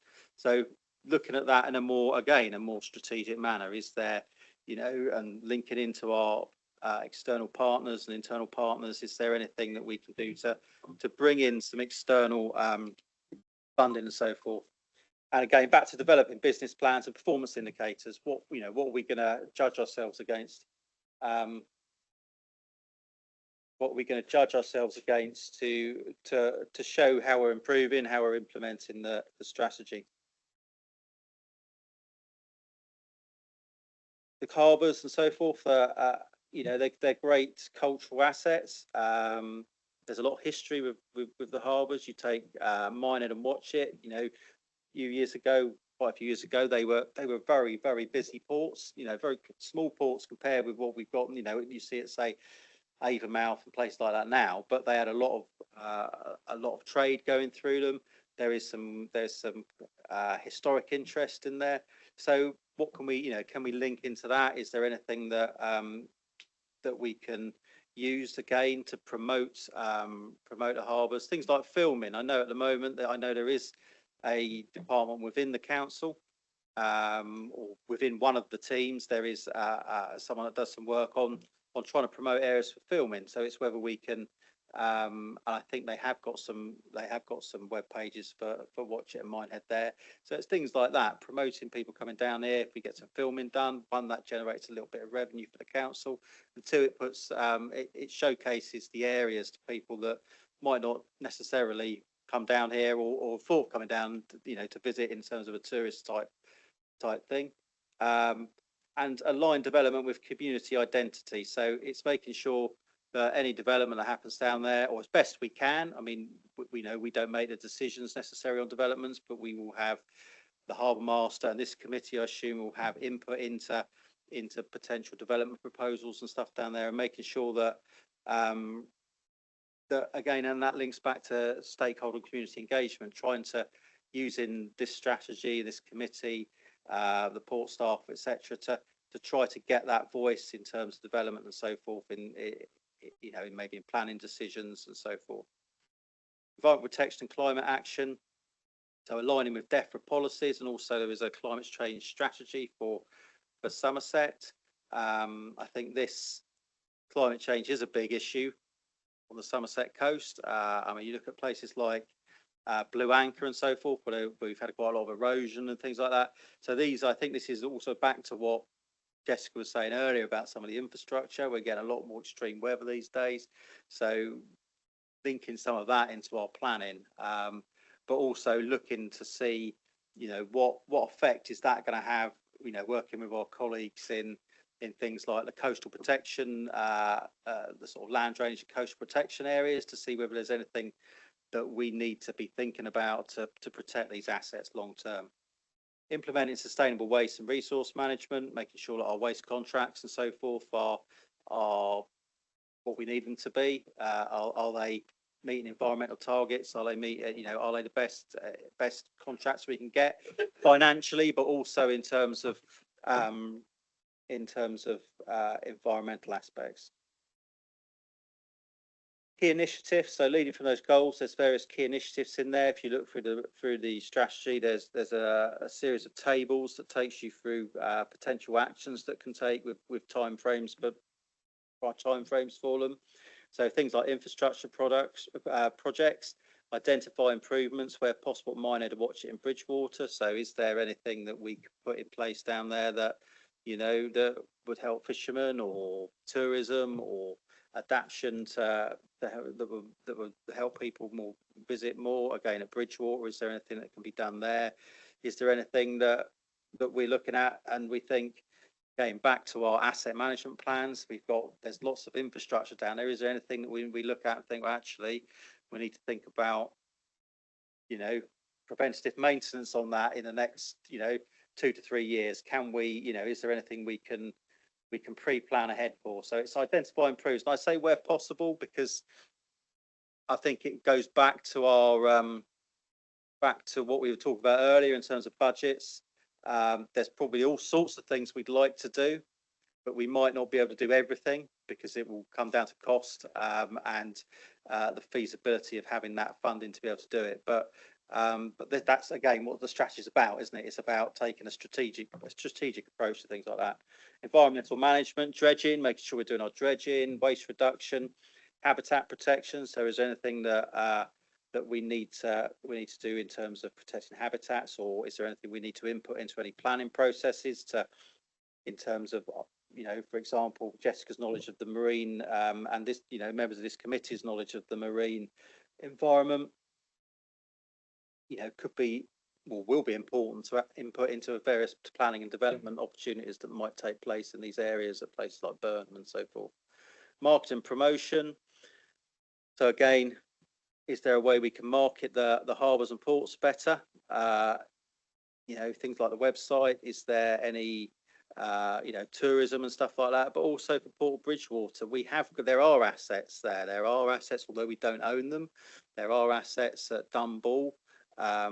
We might not own them, but is there a way of us promoting those assets with, via people like economic development or through our own, through this committee, through promotional events or contacting businesses and so forth? Is there anyone that would want to take those leases up, for example, at Dunball and, good location for the M5 and so forth? So it's about, promoting it for tourism, but also for businesses, like I said about Dunball, but also is there, would there be fishermen that might want to relocate to Minehead? Would there be other businesses that might want to relocate to the harbour area and so forth? Digital transformation. I mean, this fits in nicely with the wider transformation work that's been going, or they're starting at the council now to try and to try to reduce some of the budget gaps. Looking at technology, is there anything that we can put in place that will make things more efficient? Will drive out efficiencies. Will update aging systems and so forth. Is there services we can provide online? For example, people wanting to pay for launch fees and so forth. Is there a way of putting different systems in place to do that in a different way? So looking at digital transformation, and again back to economic development, supporting aquaculture, renewable energies in there, because I understand there's the things like the tidal lagoon, although that's not, that's been talked about for quite a long time. Is there anything that we would, if it does come forward in the future, is there anything but as a committee, the committee would want to input into that, either positively or whichever route that at the time is felt to be the right route for the ports and harbours? Because it might be that putting something in is great for renewable energy, but is it exactly what we want for the ports and harbours? And things like, economic development for local businesses. Again, they're good assets. There's restaurants, there's cafes and stuff like that around there. If we can promote, if we can increase visitors to the harbour areas and so forth, that has a knock-on effect for local businesses and for the local economy as a whole. There was a SWOT analysis as part of the strategy document. This is just a real brief summary. There was obviously quite a lot of strengths and weaknesses and various bits and pieces in there. I just took some various bits and pieces out of there. So the strengths, there's a good historic value, got community support, tourism potential, and I'll probably add on to that, potential places like Port Bridgewater for commercial businesses to operate. Weaknesses, and I think this again goes back to what we talked about earlier in terms of asset management and so forth, aging infrastructure, and that's not just unique to Minehead and Watchet and so forth, ports and harbours across the country. A lot of the infrastructure would have been put in a long time ago. So, this isn't just limited to us. It's very expensive, marine infrastructure. So again, back to business planning, back to asset management planning, forward planning, so that we can try and deal with things before they become a very expensive problem. Opportunities, again, renewable energy. Is there anything, you know, out there that might be good for the ports and harbours and businesses? Tourism, commercial shipping and partnerships. Again, back to what we were talking about to do with things like Dunball and so forth. Threats, climate change. You know, the area Bristol Channel is very tidal. You know, sea level rise. That's going to potentially affect. You know, over a long period of time, the communities in that area and the harbours and so forth. But also, again, back to something Jess said earlier about, you know, the intensity of storms and so forth. That could have a more of an immediate effect in terms of damaging infrastructure. You know, we sometimes lose things like navigation aids in the Port Bridgewater because of storms and so forth. And that, you know, that although it's just one navigation aid, that can be quite costly to repair and so forth. Financial risk and implications is a section of the report which I've put in there, or it's part of the reporting process, so we have to put that in there. I've made it clear in there that the strategy is high level, because obviously this will go to the executive for approval, and there's no direct financial implications from approving the strategy. Obviously there's actions, like I've said in the next point, the future initiatives may require funding or generate income, and these will be dealt with through appropriate financial mechanisms within the council. Any initiatives that are proposed that may require financial resources will require a funding source to be in place before they can be considered for implementation. I put that in there because I think it needs to be made, you know, again, we need to manage the expectations to say, yeah, we're going to put a strategy in place, we're going to get asset management plans and business plans in place. But, you know, if suddenly someone says we want to renew a big section of quay at Minehead or something, or, you know, do some major piece of work, then we can't just go ahead and do that. We need to make sure that the funding is in place, and whether that be, and I think there's a bit more detail in the report, you know, if there's some work we need to do, maybe we need to go through a capital bid process to get funding to do that. We may need to go to external partners, because the funding or the budgets, I think you saw earlier, the budgets in the harbours, for example, and the ports are not significant. They're not, they're just about enough for us to do the day-to-day running, the dredging and so forth. But anything over and above that, anything bigger, is going to need a funding source before we can do it. And I've had to put that in there because obviously finance people want to be clear that we're not just writing a blank check to go and do anything we want in the strategy. So that's what I put in there. I put the main risks are limited staff. So we haven't got significant staff resources. We've got Jessica and we've got Craig. I provide a bit of support in where I can, but we haven't got huge amounts of staff to be able to undertake massive project work. You know, it might be we have to pick elements of things and do things a bit at a time to make it sustainable for the staff that we have, because they've obviously got to do their day-to-day operations work and you know, the day-to-day business as usual stuff, which part of the strategy is about. That is about doing your day-to-day business as usual stuff, but there are obviously elements to it which are going to be potentially bigger projects and so forth. And one of the things I put in the report is that actions need to be prioritised based on safety, operation importance, and to align with the resources, finance and staff available. So what I'm saying there is, and it probably explains it in more detail in the actual report, is that, you know, we may have a list of actions, or we may want to do something which is a really great thing, but if we've got limited funding and there's something which is operationally important that we need to spend that funding on, then we're going to have to do that first. Or if there's a safety issue, again, it's back to having a funding source in place, going through the correct processes within the council to secure funding, either from the council or externally. Recommendations and next steps. So the recommendations, as I said at the beginning of the slides, were for the committee to endorse the strategy with or without amendments. So again, if anyone's read it and they think actually we need to make some changes, there were some changes that were identified. I know Councillor Hadley identified something to do with the lighthouse, which we've altered that in the strategy document, and there were some there were some other questions which were dealt with as part of the as part of the report writing process. But I think, you know, people have read it. It might be that various members think actually we need to add a section in now, or we need to change this, we need to change that. So that's just gives you that flexibility to do that. After this meeting, the strategy is actually now, there's an extra step now. It is going to the scrutiny committee. The scrutiny committee have asked to see it as part of their remit. So that's going on the 7th of August for them to have a sort of second eye on it, I suppose. So that's going on the 7th of August. After that, it's going to the executive. I'm not 100% sure of the date. I'm sure Josh will be able to tell us the dates for that. First, second week of September. So hopefully, I assume I will go and give a similar presentation to them and get them to hopefully approve the strategy. And again, the next steps after approval from the strategy is to implement and phased action based on resources, finance, and the various things we talked about earlier.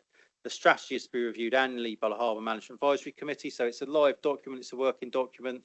It might be after the first year we look at it and say, actually, we want to, or you guys look at it and actually say we want to change this or add this in or revise the timescales for that. And that will be part of this committee's process. And I think that is the end of the presentation. So if there's any questions. Thank you for that, Dave. That's very good. I think one of the key things coming through it all is about funding money in terms of how we do things in the future. One of the things, in my forward on the report, it says the aim of the HMAC is to ensure the council's ports do not become a burden on local taxpayers by ensuring financial sustainability and by reintroducing any surpluses into the ongoing maintenance of the harbour's infrastructure. So what I'm thinking is that as in the next couple of years, we may get some surplus because of the Port of Bridgewater, in the sense that we've not set the budget high in terms of the turnover, because we don't know exactly what we're going to get. But if we do have surpluses like we had this year, we should ring fence it, so that could help towards financing asset improvements going forward, if that makes sense. So what we're saying to the council is we're not going to be a burden on the council in terms of you've got to come up with money. If we're financing the Harbour Authority in such a way, or the income in such a way that we're not a burden in terms of there's a surplus, that we can, just for the foreseeable future, earmark that into then to go into a capital reserve. So that capital reserve could be used for capital or ad hoc revenue expenditure if we need some ad hoc revenue, because the council works in two ways. They have revenue expenditure and capital, but you can't mix the two up. But sometimes you can put it into a reserve, but then say it could be used for revenue if you needed it, or mostly I think we're going to need it for capital. It will be big projects, because when our independent members do the business plan and look at the assets or the asset plan, they might say, well, this needs doing 2 years' time, that's 5 years, or that might be 10 years down the line.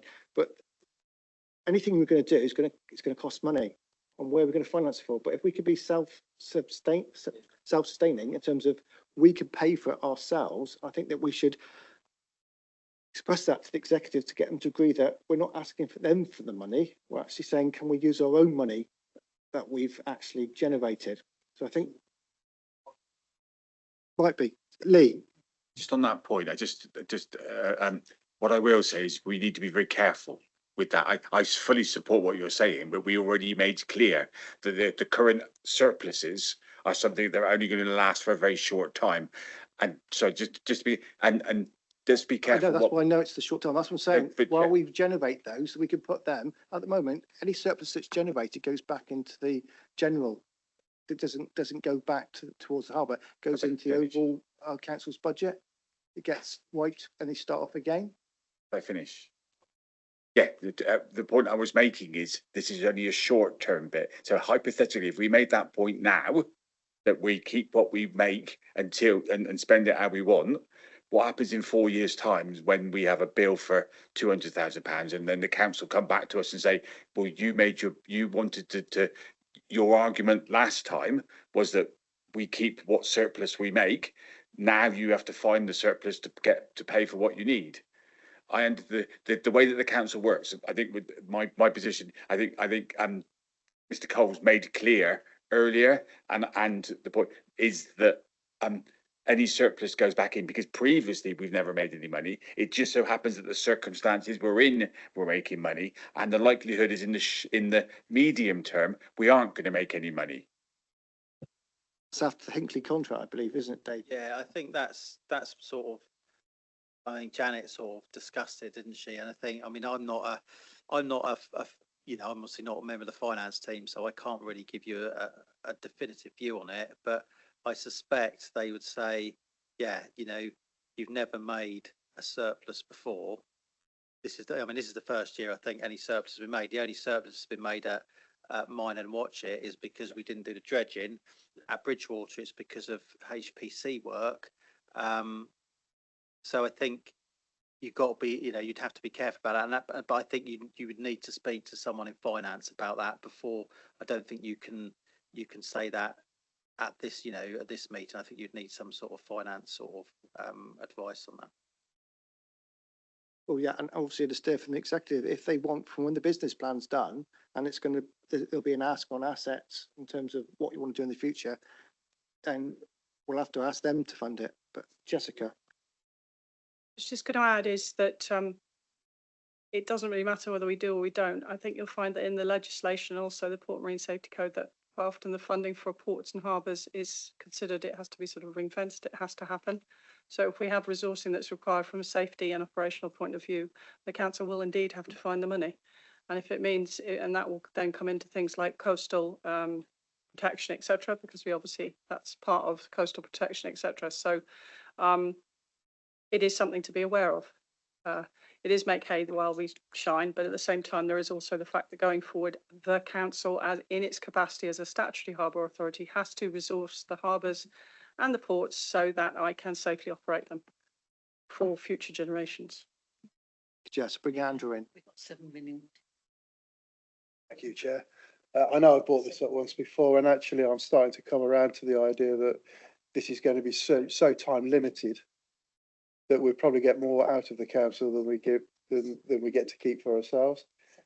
And moving forward, if we have a capital project that needs financing, and it probably will be a statutory financing, as Jessica has just mentioned, the fact that we can go back to them and say, well, over the last 2 years, we give you X amount of thousands of pounds, we now need some money back. It does actually give us a strengthened argument to say, you know, you've had your money, now let's have some. So, you know, I'm flip-flopping around a little bit, but yeah. Yeah. I think the other thing to sort of bear in mind, like I said earlier, is that the council has, you know, this year provided £130,000 of capital funding for ports and harbours over and above the budgets that we would normally get. So they are inputting into that, and they have done that at, I can't say what they did at Somerset West and Taunton, but at Sedgemoor they did provide capital budgets for work that we needed to do. So I think council, you know, has provided capital budgets. So it's not like they're saying, oh, we're just taking all the money away.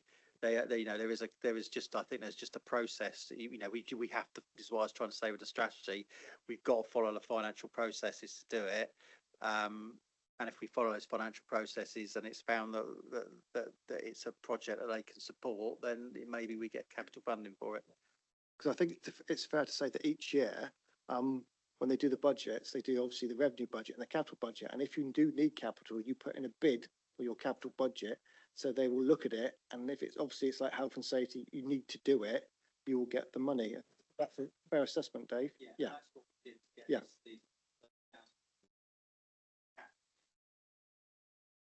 Yeah. Yeah. Okay, thank you. Lee. Yeah, I think we've came around to the point where I was getting at, but Jessica absolutely spot on. The council has a legal requirement for certain elements, but let me be clear: we're also within our business case going to be adding in some nice to haves and some should haves, and also some opportunities, and layered in that will be hypothetically, I'm just picking something off the top of my head. We want to build a building here because it will be used to do this. And here's our business case that supports that proposal. That's where we're going with this. And it's something we've never had before. So to go, and forgive me, Chair, I don't mean to go to the executive and say, you've been lucky with us for the past couple of months. Let's keep some of let's keep some of it. Is potentially cutting our nose off to spite our face. What we should be doing is building a robust business case with an asset list and a renewal and a project plan that's clear, which is then gives us an argument. And the thicker we can layer that, the better it is. While I'm speaking, so I'll move on just quickly. And what I think, I thank our independent members for this report. Thank the officers for putting it together. I think it's a brilliant report. I think it says all the bits that we need to say. And the bit that I'd written down here to make a point is it's a living document. You made that point, so thank you. We concur with that. The strategy is there for us and broken down, and it also gives us a list of to-dos as well attached to it, and I think that really is welcome. So if I can't say thank you enough, but thank you. Andrew. Yeah, just one thing. It's just struck me. I mean, this document at the end of the day is going to be the executive's document. They are the duty holders. They are the ones that are responsible for it. So as soon as they accept it, they're accepting the fact that they are going to have to provide some sort of capital bid at some point anyway. So, you know, we're not supposed to be fighting with them. We're advising them. So they will have to own it.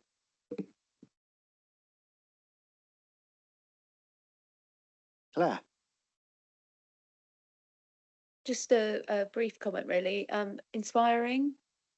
It doesn't feel like a Somerset Council plan. It feels very much that it's had input outside, so it feels very real world. And obviously, it's about how the ideas evolve and deliver the strategy and the vision. But the framework is there, and it's very accessible. So yeah, it's a thumbs up from me. Thanks. Thank you for that, Claire. Anyone else want to?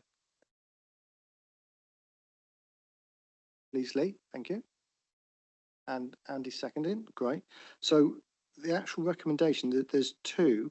So are we going to go for A in the sense that we're not going to do any amendments? Lee. Sorry, just for clarity. So I don't think we've made any suggestions for any amendments because I think the document forms itself. However, if the officers want us to include any recommendations, I'm happy to hear them. No, there wasn't anything from my perspective that I thought needed to change it.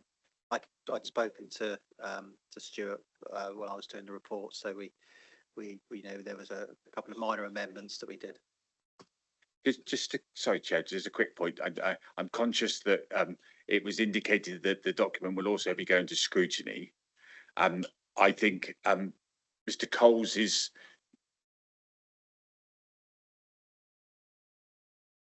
I think the presentation that Mr. Coles gave us covers a lot of the points there. What I would suggest is that obviously when it goes to scrutiny, you perhaps would maybe take the chair along with you and or one or more of our independent to be able to make the point there, and Jessica, of course. But I think the point that's relevant here is that this committee supports it fully, and we need to make that point of scrutiny so that some of our colleagues don't start getting carried away and make other suggestions to it. I'm unfortunately on leave when the scrutiny committee is happening.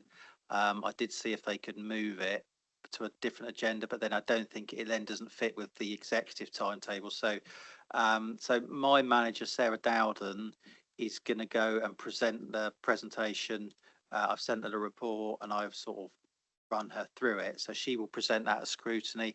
But if there is a member of the committee she would probably quite welcome someone to come with her if there was someone available, if they wanted to be there to answer questions or add a bit of input.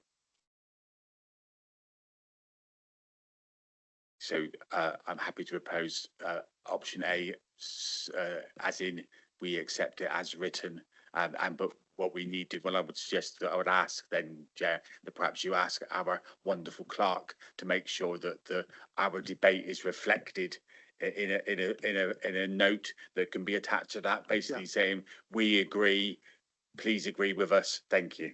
Great. I think Andrew's asking, you're happy to second it? You have to second it. Great. So we'll need to take a vote on that. Excellent. Great. Move on to agenda item 8, which is Jessica's update. Thank you.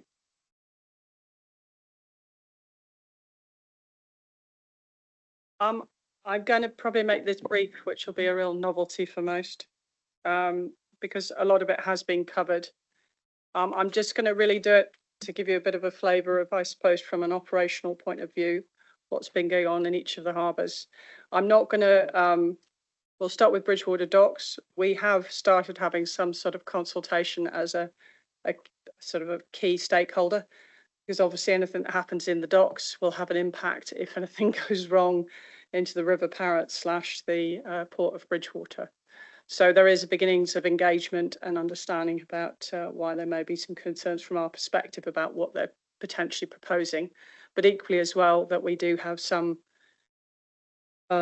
specialist knowledge, for want of a better word, as much as any expert is, in relation to what is possible and what the problems are. Sometimes people don't always see the bigger picture, which can certainly have an impact further down the line.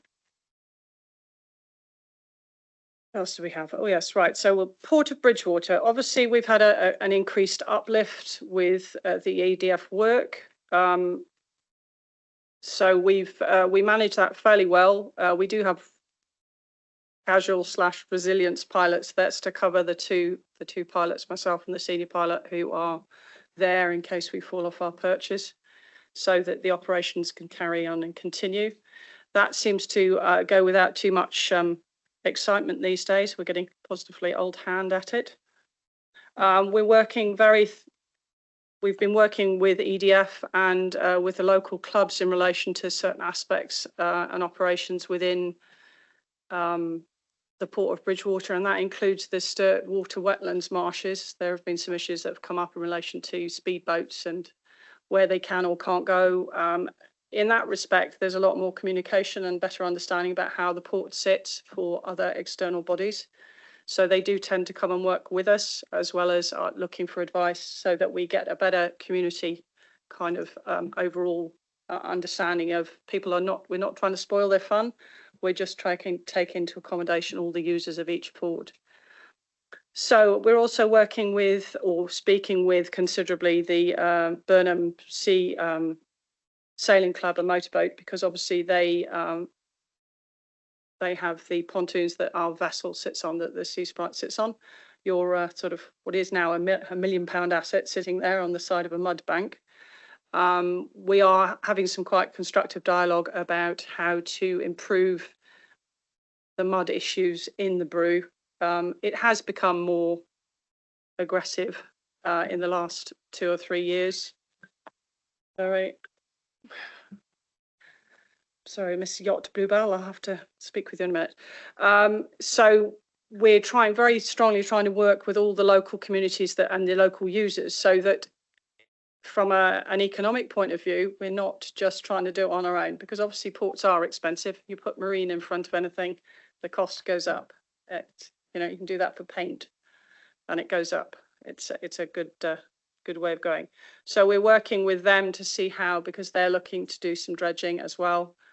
They've obviously got limited resources. We're trying to maximise what we're doing. So if we work with local bodies, we're finding that we could probably get more done, or preferably get more bang for your buck, as it were. So that's where we're going with that. We've also been obviously looking, Dave's mentioned the Brew Beacon. That was it, I've discovered, probably put in about 60 odd years ago. One of the chains has broken. We don't actually know how it's put in. I'm not even sure how it was put in. I don't know what it's sitting on. So there is a potential cost there, because we have a light that we have to replace because the solar battery is gone. And we did have a vessel that came in, had a look at seeing if it could make a stable platform to do it. And with the current tide and that, it's virtually impossible to do. So it's something that may take a little bit longer, but is something that we will have to address, because it is a navigational aid and part of the safety of navigation within the Port of Bridgewater. The other thing that's been happening is end of life boats. We have about 3 or 4 in the Pill area, the Cummich Pill area. We've been working with EDF, as the terminal operators up there, to try and see how's the best way. And I've been utilising the wider fraternity of harbour masters, because Langston Harbour are quite well versed in getting rid of end of life boats. You learn quite a lot. If anybody's interested, the coding for a GRP boat going to landfill is the same as a car. So there's those things that we're trying to do. There is one of greater concern, which is a vessel that came across from the uphill marina and decided to deposit itself into the salt marshes on the River Axe, but on the south side, which now means it's in the port of Bridgewater. It is an old boat. I haven't had the opportunity to go out to it. Being conscious of the fact that apparently there is quite a good red kite population there. And so you have to be cognizant when their nesting season is to try and not disturb them. But again, we've had a lot of help from Natural England, we've had key partnerships with them in getting them to understand the operational requirements for us to go down a certain route, as opposed to just saying you must be 200 metres away from our marsh. The answer is the operations have been going on for the last 100 years plus. The birds still come back. So we've found a happy medium. And we continue to work with them in that respect, and they very kindly have said that if we do need to remove this particular boat in the Axe, that they will contribute by helping us with the habitat impact assessment so that we can do it, which, you know, again, it's this whole business of collaboration and working with people. We are fairly thin on resources, very thin on resources. So actually having people working collaboratively with people means that we can essentially get some more things happening rather than just behaving. Also in Bridgewater, we've noted that there's been an increase in people paddleboarding, kite surfing. That in itself comes onto the beaches, but it also does have an impact just generally in view of safety of people utilising the port. We are part of SWERPA, which is the Southwest Regional Ports, so I'll be looking to see what other ports are doing in that regard. It may be that we need to do a bit more of a concerted effort in relation to people understanding that regardless of whether they're local or not, it is probably prudent to wear a buoyancy aid if you're going to go out and be on a paddleboard, even if you're only a couple of 100 yards away from the shore. You can never tell what will happen in the water. We've also, as I say, we have jet skis as well. Jet skis are less of an issue in the Port of Bridgewater because there's a bit more of a controlled access point. We have now that we have more controlled access moving further down the coast to Minehead, which is where they generally also go. With the controlled access, we've had considerably less issues with jet skis. And in fact, we seem to have quite a regular stream of people coming in now. There's considerable upturn. So that's Bridgewater. I don't think there's a lot more to say other than the fact that it's muddy and we have commercial traffic coming in. But we do seem to have a good uptake of leisure craft there as well. As I say, it's chicken and egg. If we can improve the facilities in all of these ports and harbours, then we'll end up with more people coming in. In relation to, let's go to Watch It. Yay, Watch It. I'm a very happy lady. We are at this point, well, in fact, we're all very happy. Western Marinas have taken over the contract for the marina part of the harbour. And I do stress that because, in fact, they are essentially a terminal within the harbour. I have to overview them. I have to make sure that the systems that they have in there in relation to safety and just generally how it's run is integrated into the Port Marine Safety Code and what we're doing as a harbour authority. Equally as well, obviously from a tenant leasee kind of standpoint, they can hold me to account for what we're doing in the outer harbour, etc. So we have started off on a very good footing. We have a very collaborative working relationship, which is proving to be very useful in many ways, in that we're beginning to get joined up thinking and joined up sort of approaches to things. Currently, so they have actually done what they said they would do. They have dredged the inner harbour. It is now at an impounded level that was more than their design. It is impounded down to 1.5 metres rather than 1.2. They have actually got the gate working. It's still got a few hiccups, but that's largely to do, I believe, with the software that controls the gate, but it is pretty much going up and down as it should do. when they had their relaunch, was it last week? I think it was, they had about, I think they had 37 visiting yachts come in, including our pilot boat, because I took it down there so that it could highlight the point, and it raised quite a few smiles and made sure that people understand that the council as a harbour authority is more than just watch it, and also the bigger stance of the coastal stuff. We're also have been working or have been having quite considerable discussions with coastal and flood team within the council in regards to how we can maintain obviously the coastal line, which includes the harbour walls, which are in need of some probably maintenance to make sure that they are fit for purpose going forward.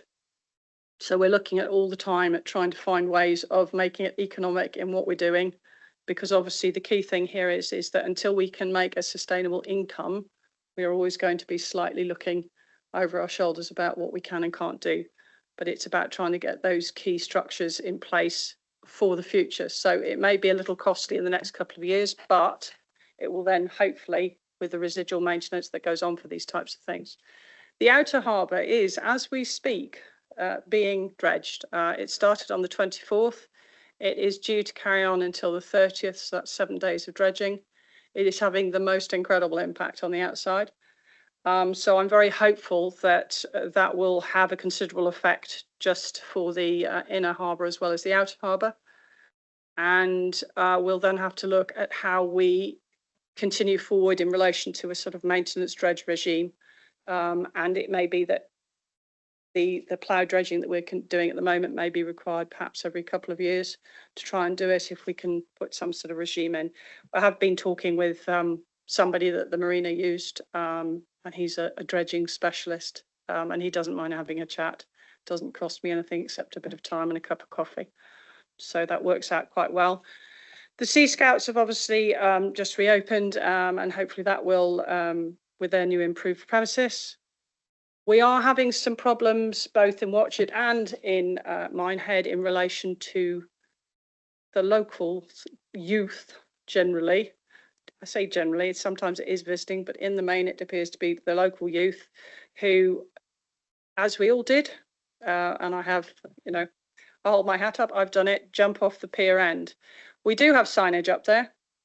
The problem with, particularly in Watchet, is that they're jumping off on the round tower just at the entrance where boats come in, and the more traffic we get in, the greater chance there is that people will end up meeting up with a boat unexpectedly, or worse, getting themselves seriously injured or killed.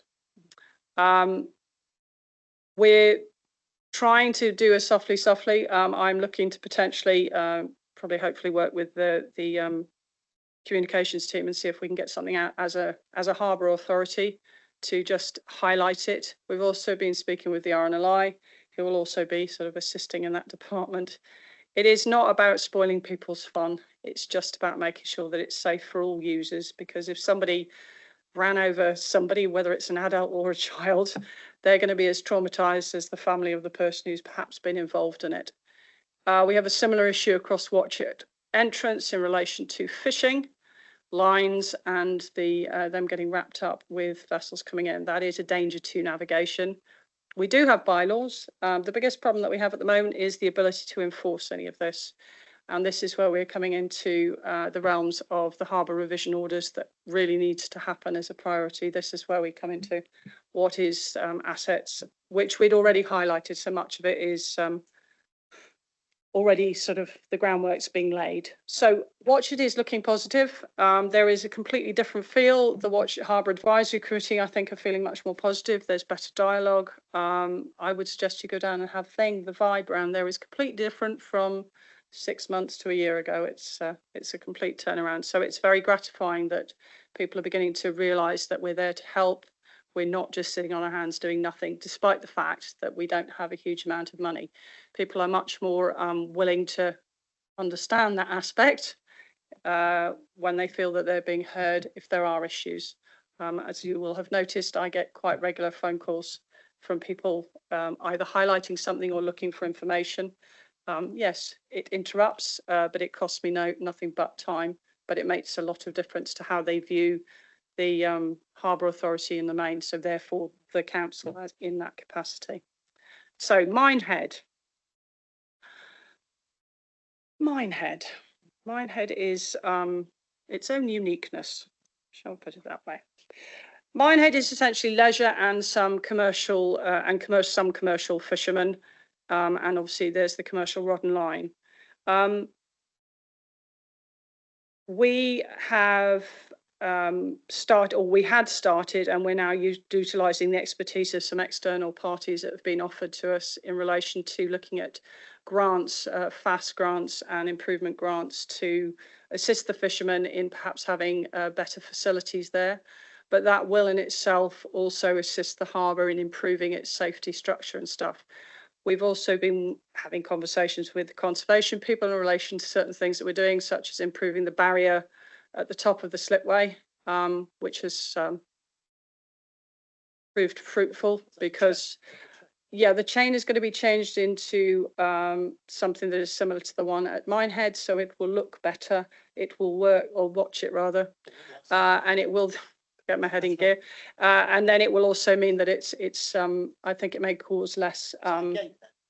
It's a barrier type gate, but we've been working with the conservation people, but also the coastal footpath, the King Charles. So again, we're collaborating with that as they've offered to put some funding towards it because it will improve the access for people using the coastal footpath. It's an associated bit. The coastal footpath doesn't actually go through the harbour, but it goes past the harbour. And in the interests of trying to spread and allow people to have a better access to the coastal region, they are happy to provide some funding towards that. So there is, again, it's that collaborative effect of trying to make sure that we can maximise what we can actually achieve with what we've actually got in hand. We have, I believe, it has been a somewhat tumultuous start, particularly in relation to Minehead. I do feel, however, from a personal point of view, that there is a better understanding, a better relationship with the vast majority of the users down there.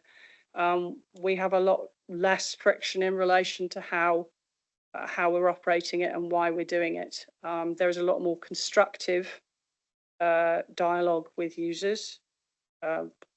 And we're beginning to, we have actually got some of the infrastructure being sorted out, things like the tidal boards, and there's a ladder that's been out of commission for a bit, but that's hopefully coming. But again, that takes time simply because I have to follow the protocols for the council, and also just getting hold of people.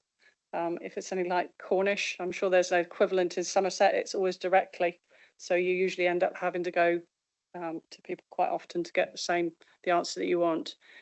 We've yeah, so Minehead is doing better. We've also had 3 visits from the Waverley. The weather was kind. That proved to be fantastic. We had a lot less aggravation and a better understanding from. They complain, the fishermen complain because they have to move for all of half an hour, 40 minutes, possibly an hour for it to come in. But the benefit all round is considerably better. We are looking to try and coordinate a lot more in relation to other things. We've been talking about tourism and the greater wider bit. We've had dialogue with a group that have started up called the Friends of Minehead, who are looking to improve the surrounding area, not necessarily the harbour. It abuts the harbour. For most people, it is the harbour. But they've been dialoguing with us so that we can be on the same page as each other so that there isn't any unnecessary misunderstandings. So overall, I believe that we are moving in the right direction for all of the ports and harbours. I mean, it's an ever-changing environment, and I do think that it's positive, not negative, and it can be very frustrating at times because people sometimes do misunderstand stuff. But I think there is a better understanding that for them to come forward and ask questions than there is just to create their own truth of what's going on out there. So in the main, I would say that's a very personalised update, but I think most of the sort of technical stuff has been covered by Dave and the co-opted members who've done a huge amount of work, and I can only thank all of you for the support that you've given me over the last year, and hopefully we will move forward and make things happen. Excellent. Thank you very much for that, Jessica, that update. Just a quick question for myself about Minehead. You said this Minehead group, are they going to sort of liaise with the work, like the working group at the Harbour? You know, you have a meeting now and again. Is it going to be, you don't want to be, you want to set up another committee. You want to keep everything fluid and in one, if that makes sense? It's a slightly different aspect. The stakeholders group that we started trying to do, I've had quite a lot of discussion in my own head and with other people. What we're going to propose to do in relation to the users, if you want the stakeholders for Minehead, is to, much as most committees do, is to give we're going to have a meeting in March, we're going to have a meeting in October. It is primarily really for the safety and incidents, accidents, more to do with the Port Marine Safety Code. The Friends of Minehead is something that is more to do with the aesthetic look and the entertainment that they would like to bring into the harbour environment. So it's entirely separate, although they will be obviously keeping in close communication with us. It's just different sets of people trying to achieve different things. That's what would they do? Are they, is it like they're going to help paint the railings or clean things up and dig up the weeds? And was that their objective? Correct. That's the sort of thing that they want to do. There's a gentleman who's also, he wants to get a lot more outside entertainment, having, I don't know, market fairs, I guess, having live bands out on there to bring people into the harbour area and the businesses there. That sounds good. Can we charge them? Andy. Sorry. Andy, I was just joking. Anything for a quick buck, isn't Yeah, it? it is. No, Councillor Chilcott and I have been working quite closely with this group. And right from the very start, we made it quite plain, especially to Jessica, that they weren't in any way wanting to get involved with the running of a harbour, the safety of the harbour, anything to do with the water side of it. Their initial plans were, like you say, painting railings, painting lampposts, putting flower pots up, making the place more aesthetically pleasing for people coming and going. There's obviously more permissions needed from the open spaces team and all the different people.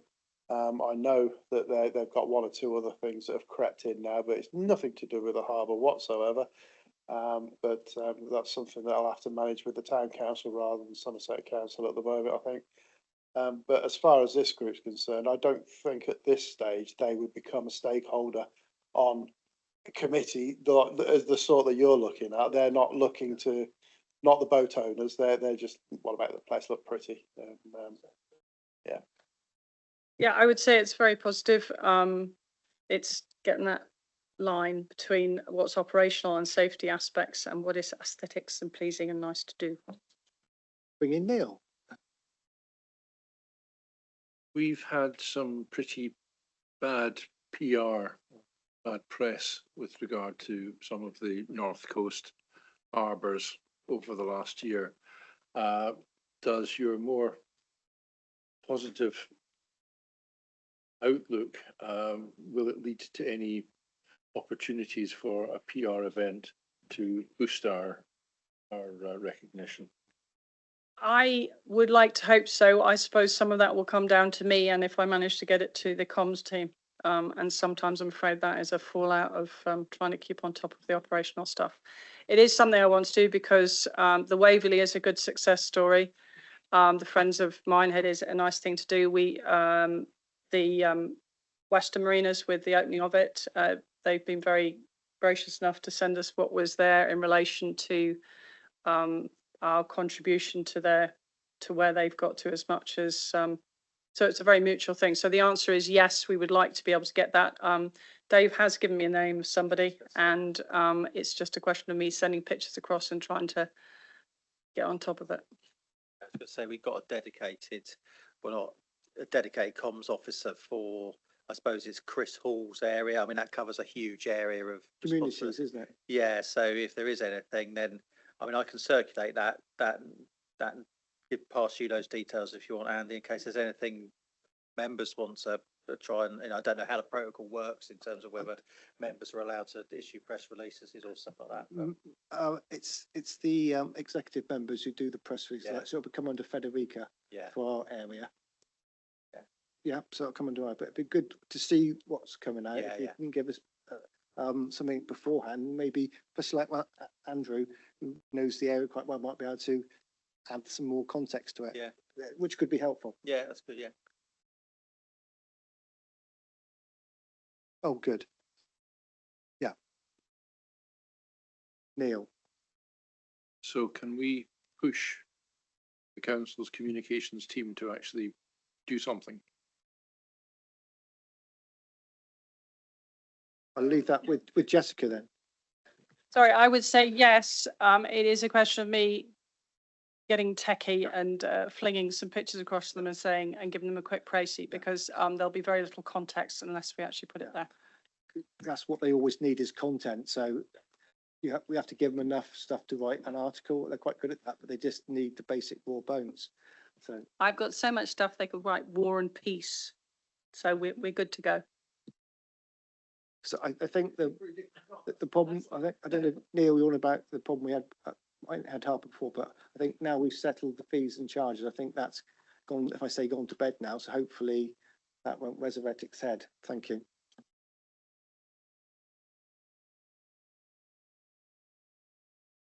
Any questions from anybody else to Jessica? If not, we'll get on to the next item on the agenda, which is 9, the work programme. Can you put the work programme up?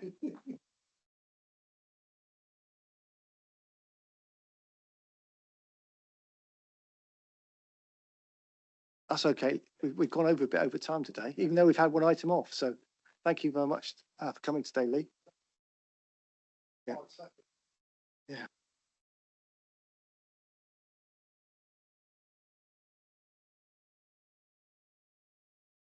Thank you, Chair. So as you can see, the next meeting is the 27th of October.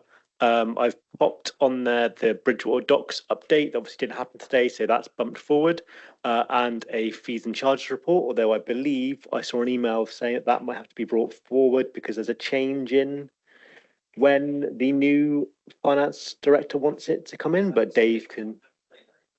Okay, well, that we might have to do about that, but we'll see. We obviously, as you guys remember, we had that come very late this year. It was done in, I think, January. So the reason that we want to bring it further forward is that we don't have a repeat of this year.